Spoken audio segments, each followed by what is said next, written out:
Happy rails to you. Welcome back, my friends.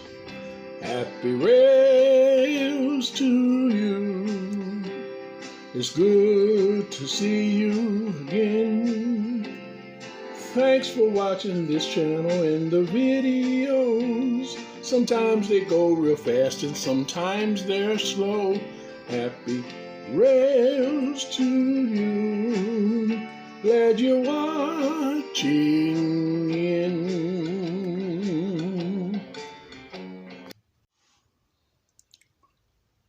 Well, hello everybody.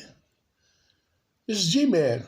Welcome aboard and welcome back to part 3 and the temporal conclusion of the French Hornby engine, this E-1 engine. What you look in there is a certificate, a railroad certificate for the Kansas, Colorado, Texas Railroad Company. And a guy sent me this. I had no idea it even existed, and I'm not sure it did. This looks like it could have been fabricated. And I've researched it, and I couldn't find anything that said that this railroad actually existed. But this is the same exact name that I chose for my railroad, the Kansas, Colorado, Texas, and Railroad Company. So I appreciate this, and I've let him know that, and thank him very much. And I thought I'd just share that with you. I think it's kind of neat. All right. Here we go. Here's that French Hornby POS E-1. And it is now complete, except for we have put on the pantographs, which I've just drilled 2 holes in here right before I started this video to mount these pantographs.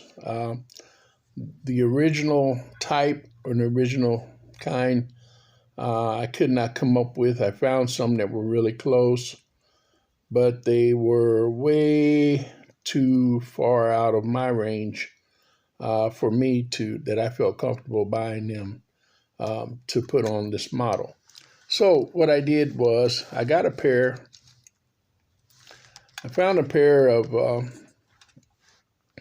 Ives, and they'll work, of course, on Lino and American Flyer. Typically, this particular type is found on American Flyer and Ives engines.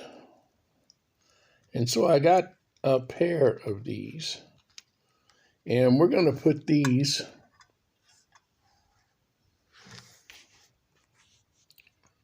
on top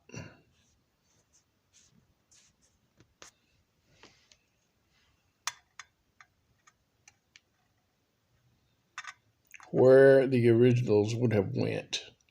As I say, I've drilled the 2 holes up there and got them in the right place. And so 2 screws, and we're done.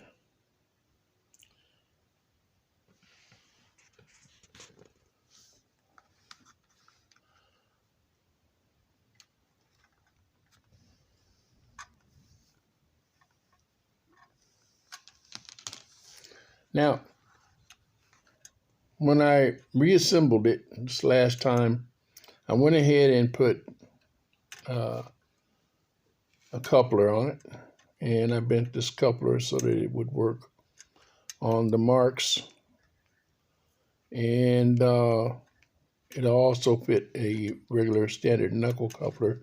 This just slides down into it, and we might do something a little different later on, but For now, this is okay. I'll probably come back and shorten this coupler though, or I'll get another coupler and shorten it.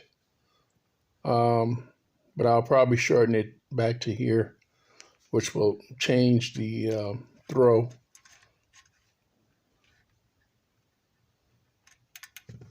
But this will work and does work. I've tried it, and at the end of the video, I'll show you how it hooks up.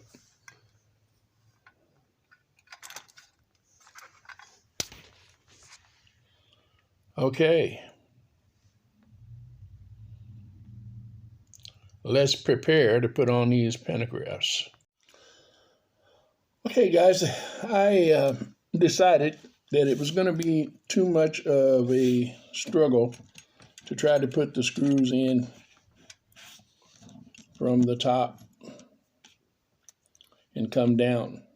So we're going to go ahead and I've taken the shell back off the chassis and the motor, and we're going to go ahead and go in here and put these in.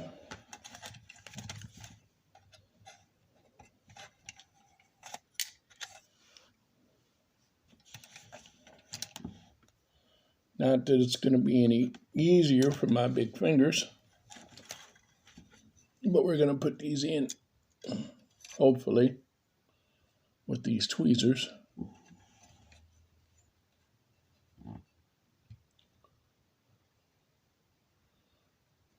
From the bottom up.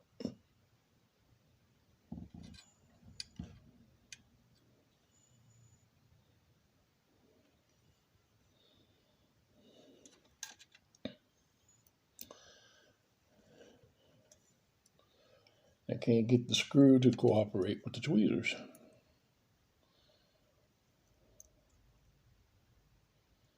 So I might have to use a needle nose.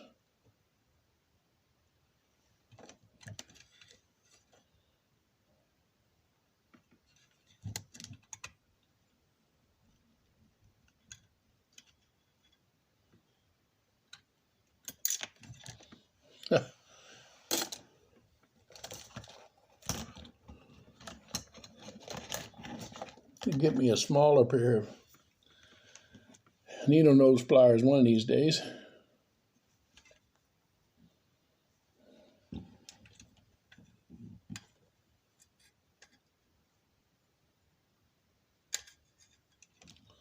These are actually kind of big to work on toy trains with, or anything small.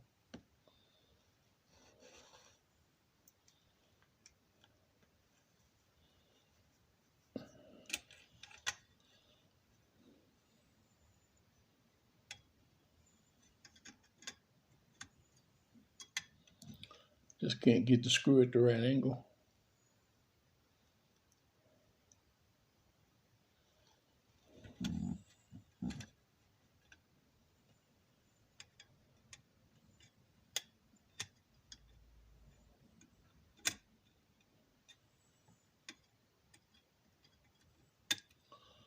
There we go.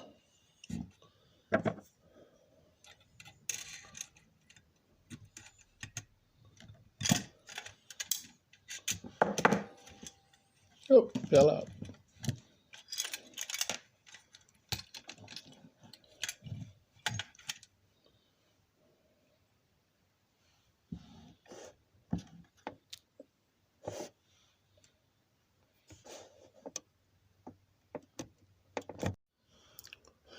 All right, here we go.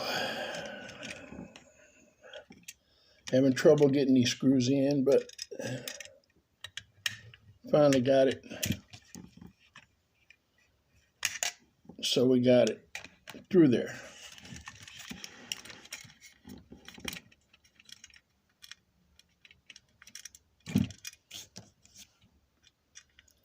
Got the one started. And we just got this one in there.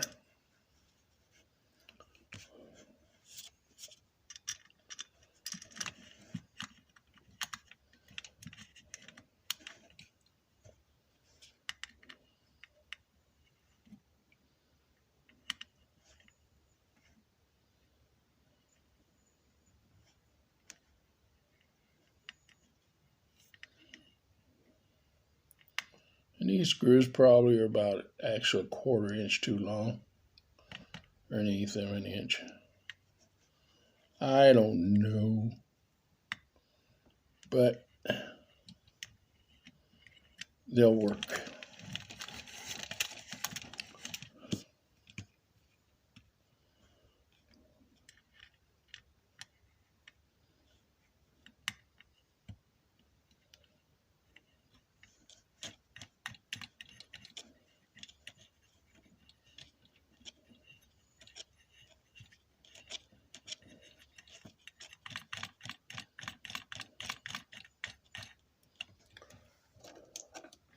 Now, there's no need to do this,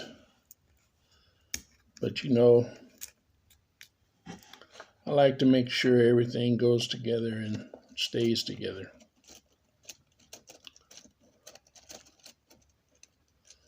And you don't want to put a lot of super glue or crazy glue on your threads if you do it anything this way.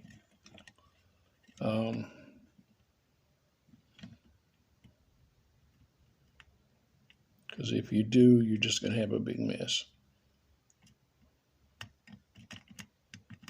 Trust me.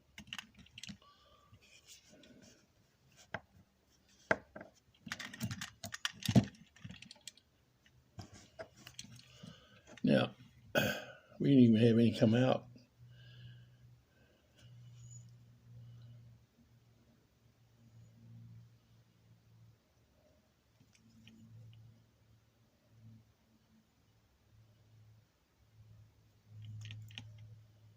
I know there's still some in there.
I rehearse very little, guys, as you can tell.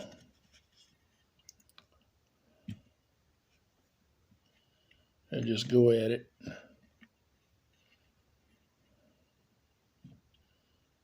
I've got the parts, or when the parts come in.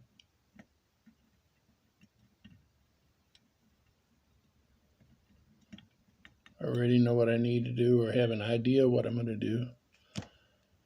And I just go to it. But I usually do try to make sure I have everything handy that I need. Maybe it is out, in which case it's okay. I do have another one, but I'm not going to use it right now.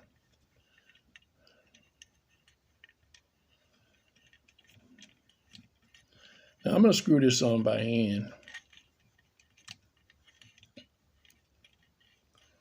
till I get it snugged up.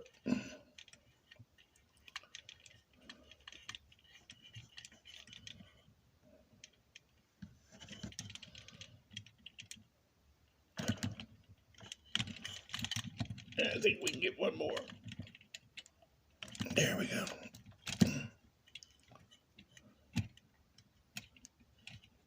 It's looking kind of good. Let's see if we can do this one back here.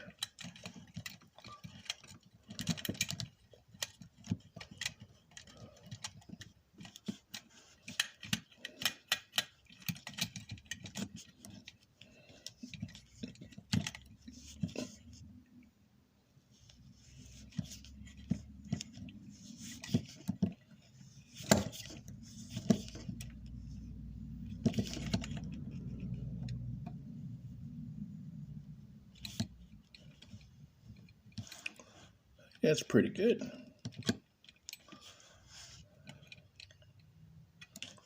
And that's actually pretty tight.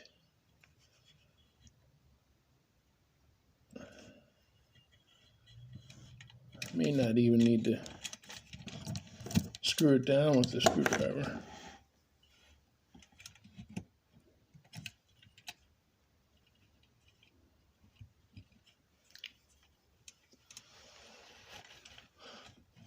So,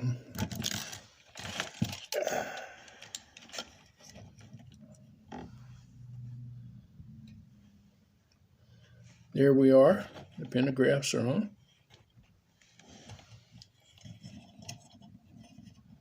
They're looking pretty good.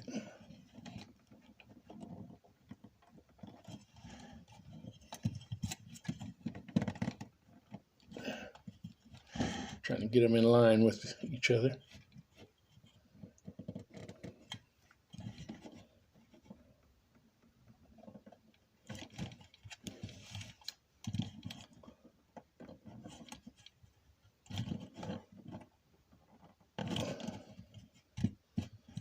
Okay. Now comes the tricky part.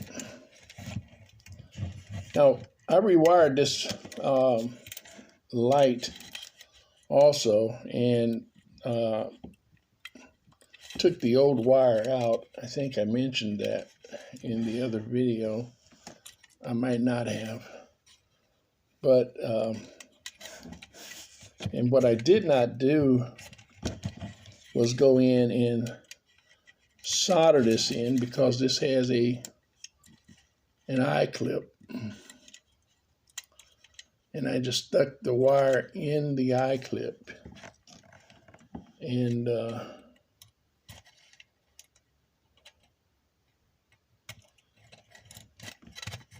kind of just wrapped it in.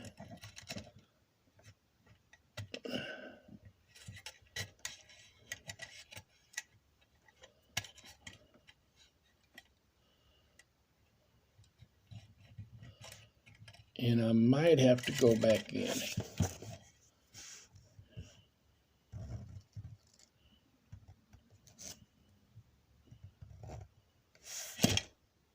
It's just amazing to me. Okay. So, here we go.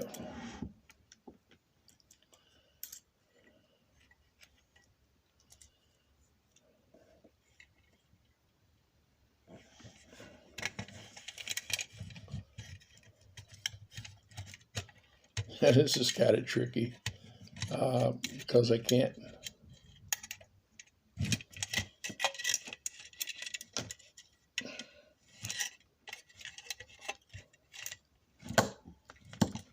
There we go.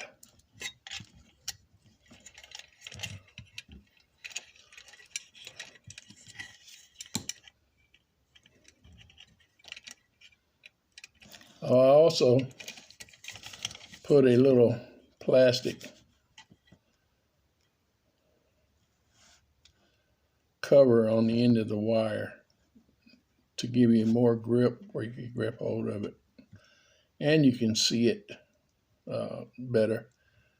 And it's still not excessively noticeable.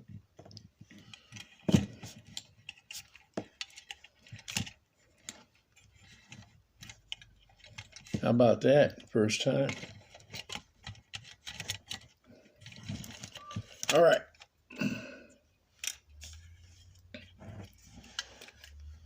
So now we got to get our wire down in there correctly where it's not pinched.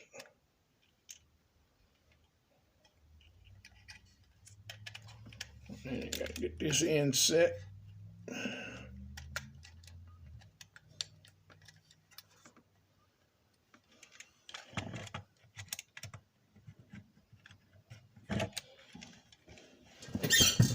Try to keep this up here where you guys can see it. Okay.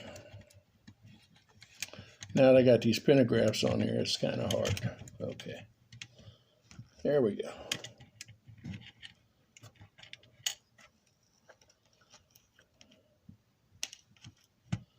And we'll put our washers on.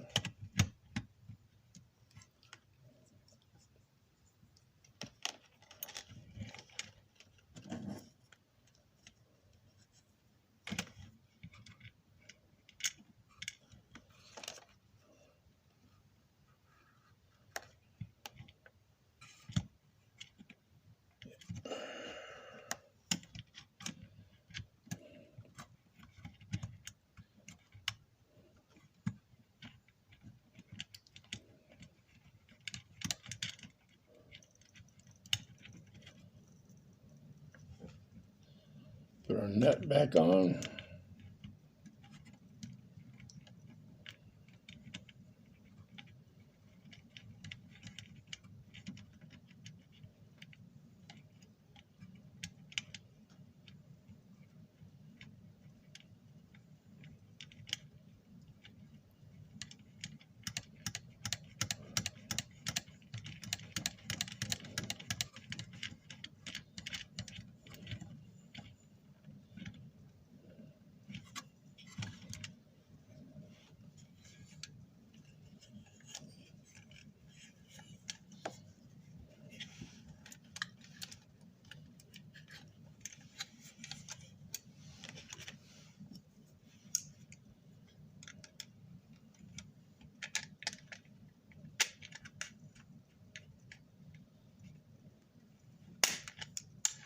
No, I still haven't found that little wrench I was mentioning earlier when we first started this project.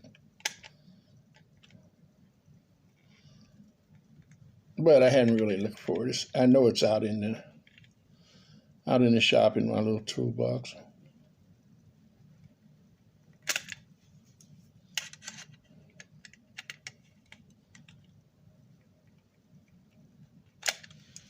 Okay. It's back together.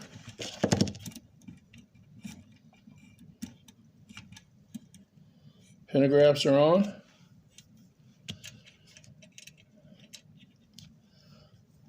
Now this engine is complete. It's been touched up, redone. The two bumpers have been replaced. We've got a little handle for the throw. We have our pantographs. The light is working, and we're going to check it here in a minute and make sure that it's still working, because I had to tear it all back apart. And it's running and operable. The only thing we need now is new wheels. And they're important, but these will get by until we find other ones for it. Now, as I had said once or twice before, what I might do for all purposes is go ahead and mount a Marx motor in this for operation. But it was my goal and my intention to keep this as much original as possible. Now, we had to lose a little bit of that originality by putting on these pantographs that are actually off of or for replacement for an Ives engine and not for the Hornby. But they look just as good. The Hornbys would have been a little wider. But these look just as good. And maybe at some time I'll be able to find Hornbys or something similar and use it. If not, it's okay. I like it just the way it is. And that's the whole thing about it, guys. If I was doing a total restoration, yes, I want everything to be perfect. But this is not a total restoration. This is just a rebuild. This is just bringing something back to life and causing it or trying to make it look as good as it did or better than what it was when it was new. And I think we've pretty much accomplished that. New it's not, but it does look good now compared to the way it looked when we first started out. It is complete. It does not have the proper Hornby couplers on both ends, but this will work. This will allow me to pull Hornby cars and my Marks, K-Line, Kuzan, whatever, Lionel cars, all at the same time. So it's practically universal now.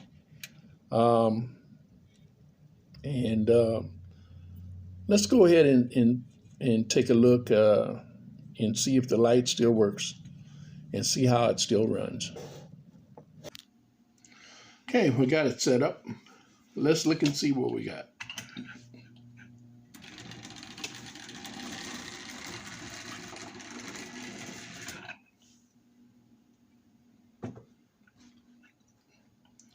You can see that okay.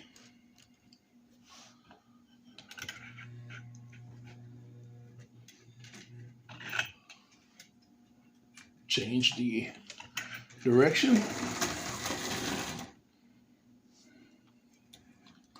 We can see the light works.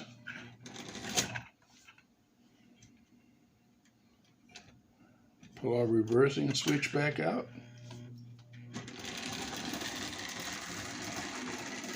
The reason why it hesitates is because of those wheels. They're not always making solid contact.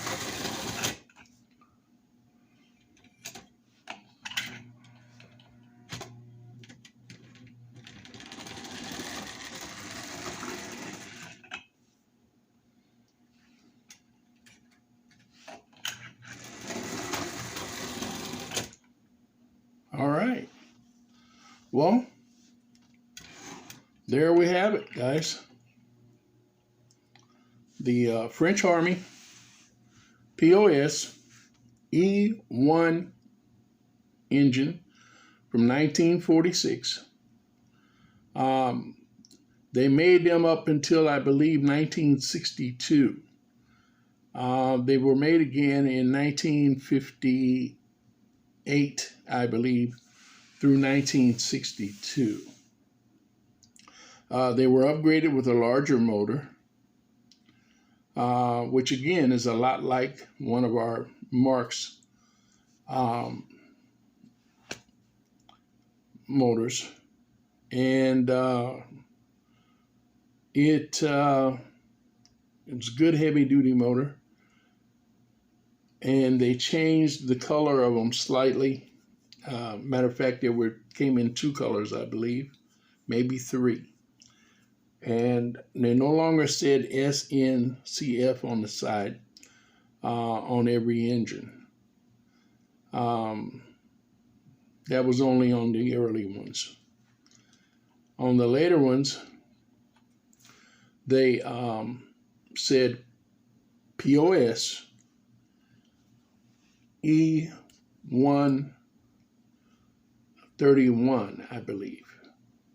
E-131. And 20 volt down here at the bottom, where this has it on it too, but it's a little clearer on the other side. They no longer used the reversing rod for the reversing mechanism in the rear. and they were a type of automatic reverse engines.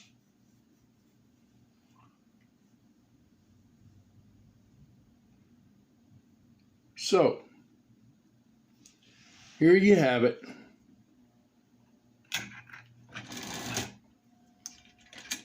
The French Hornby SNCF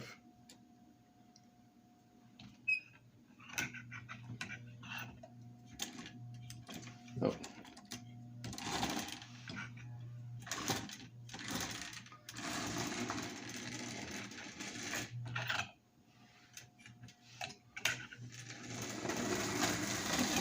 And after 30 plus years, it's finally up and running again. I don't know why it took me so long to get to that. This was actually my first Hornby piece, which once I dug it out of the box and found it, redrove my interest in the Hornby trains. And now I've got several boxes of pieces of Hornby trains that I plan to put together. Hopefully, most of them this year. So, anyway, thanks for watching.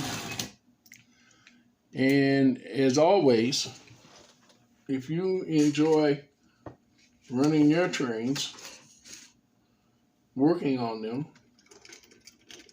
customizing them, rebuilding them, or working on your layout,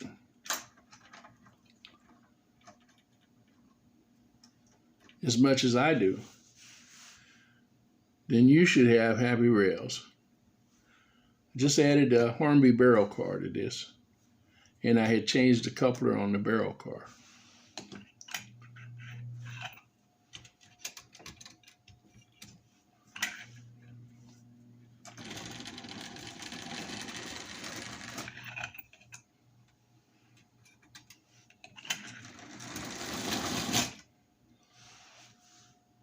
Happy rails, guys. Until next time, this is G-Man. Bye-bye.